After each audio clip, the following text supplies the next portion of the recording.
తెలంగాణ ప్రజలందరికీ కూడా ఉద్యమాభివందనాలు.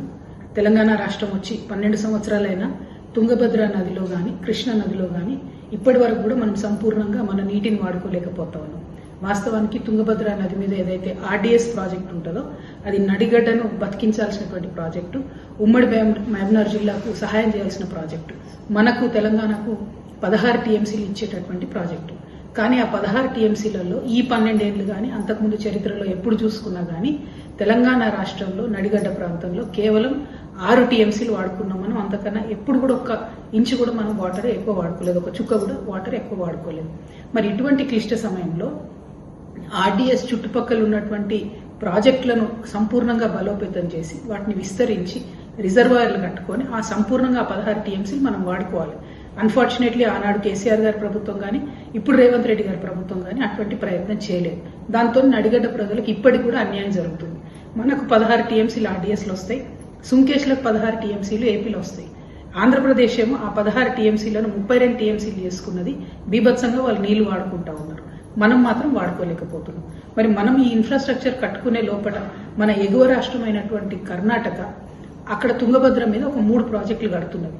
ఆర్డీఎస్ నెత్తి మీద కేవలం 100 మీటర్ల దూరంలో కురిడి కల్పగల్ అనేటటువంటి ఊర్ల దగ్గర 2 టీఎంసీలతో ఒక రిజర్వాయర్ కడుతున్నది. దానిపైన 15 కిలోమీటర్ల ముందు తుంగభద్ర మీద రోడ్ కమ్ బ్యారేజ్ ఒకటి అక్కడ 2.5 టీఎంసీతోని అక్కడ కడుతున్నది.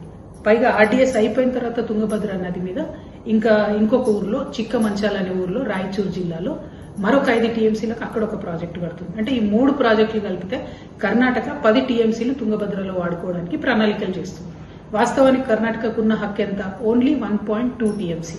మరి 1.2 టీఎంసీ మాత్రమే హక్కున్న కర్ణాటక 10 టీఎంసీలు కడుతుంటే ఆ ప్రోగ్రామ్ కి మన రాష్ట్ర ముఖ్యమంత్రి రేవంత్ రెడ్డి గారు అక్కడ పోయి ఇటుపక్క చంద్రబాబు నాయుడు గారిని కూర్చోబెట్టుకొని ఇంకో పక్క డీకే శివకుమార్ గారిని కూర్చోబెట్టుకొని ఈయననే ప్రారంభోత్సవం చేసి మంగళారతి ఇచ్చి ఆ ప్రాజెక్టు కట్టినట్టయితే తుంగభద్ర నదిలో మనకు వాటా అనేది దక్కదు, పర్మనెంట్ గా మనం కోల్పోవడం జరుగుతుంది. కాబట్టి నేను ముఖ్యమంత్రి గారిని డిమాండ్ చేస్తున్నా, మీరు ఈ రోజు కార్యక్రమానికి దయచేసి అటెండ్ కాకండి, ప్రొటెస్ట్ గా లెటర్ రాయండి. మన రాష్ట్ర ప్రజల హక్కులు కాలరాస్తుంది కర్ణాటక అనే ప్రొటెస్ట్ తోని మీరు లెటర్ రాయండి. ఎందుకంటే ఇవాళ మీరు తీసుకునేటటువంటి స్టాండ్ పర్మనెంట్ గా తెలంగాణ ప్రజలకు నదీ జలాల్లో వాటానివ్వకుండా పోతుంది. మీరు ఎట్లాగో మళ్ళీ అధికారంలోకి రాదు. రేపటి నాడు ప్రజల దయతో మేమే తెలంగాణ రక్షణ సేనని అధికారంలోకి వస్తాం.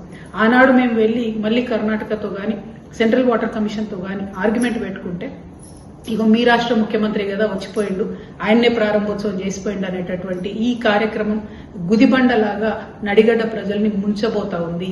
కాబట్టి నేను ముఖ్యమంత్రి గారిని డిమాండ్ చేస్తున్నా, మీరు ఇవాళ కార్యక్రమానికి వెళ్ళకండి. ఇన్స్టెడ్ మీరు అఖిలపక్షం తీసుకోండి, సెంట్రల్ వాటర్ కమిషన్ దగ్గరికి వెళ్ళండి, అందరం కలిసి ఢిల్లీకి వెళ్దాం, కేంద్రం మీద కొట్లాడదాం, తుంగభద్ర నదిలో మన వాటాను సాధించుకుందాం, కృష్ణా నదిలో మన వాటాను సాధించుకుందాం, రాష్ట్రానికి శాశ్వతంగా సాగునీటి అవసరాలను తీరుద్దాం.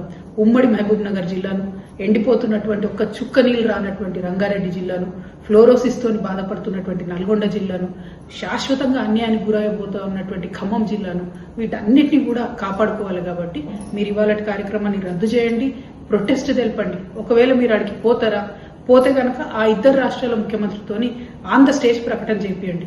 చంద్రబాబు నాయుడు గారితోని పనకచెర్ల కట్టనని, డీకే శివకుమార్ గారితో ఈ ప్రాజెక్టులు ఆపేస్తా అని ప్రకటన చేయించండి. అవి చేయించలేకపోతే మీరు ఇవాళ కార్యక్రమాన్ని మానుకోవాల్సిందిగా నేను రేవంత్ రెడ్డి గారిని డిమాండ్ చేస్తా ఉన్నాను. Thank you. జై Telangana. Hi everybody, this is Kireeti Damaraju. Like, share and subscribe to Saira TV. ఓ సైరా.